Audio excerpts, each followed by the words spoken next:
अब देखिए sec x का ग्राफ, sec x को क्या लिख सकते हो आप, 1 cos x। ठीक है, इसकी वैल्यू होती है, जो रेंज होती है इसकी -1 से 1, और इसका डोमेन क्या होगा 0 से पाई और π/2 को छोड़कर। ठीक है, जो इसका जनरल होगा, जनरल डोमेन होगी वो इसकी ये होगी। अब देखो आपको π/2 वाली कैसे करोगे आप, यहां से लोगे π/2 से -π/2, और ये आपकी इस तरह का ग्राफ बन जाएगा। अगर आपने ये वाला लिया, कौन सा वाला, ये वाला, यानी कि ये यहाँ पे बैठेगा 2π पे। ठीक है, अगर आपने लिया 0 2π माइनस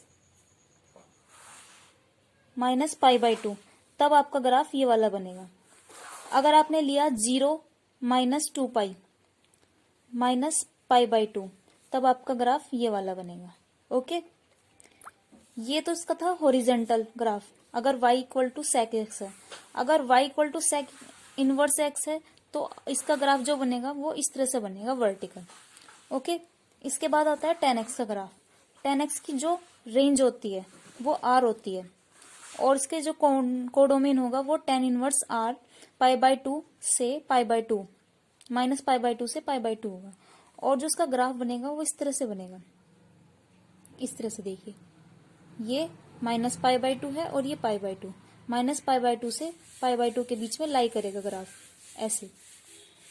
अगर आपकी डोमेन -3π/2 से π/2 आया, -3π/2 से -π/2, तो ग्राफ आपका यहाँ पे लाई करेगा इसके बीच में।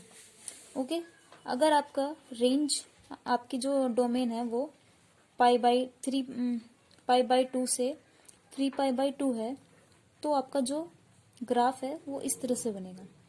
तो ये तो था y equal to tan inverse का ग्राफ। इसके अलावा y equal to tan inverse का ग्राफ इस तरह से बनेगा। अब देखिए कोट इनवर्स r का ग्राफ।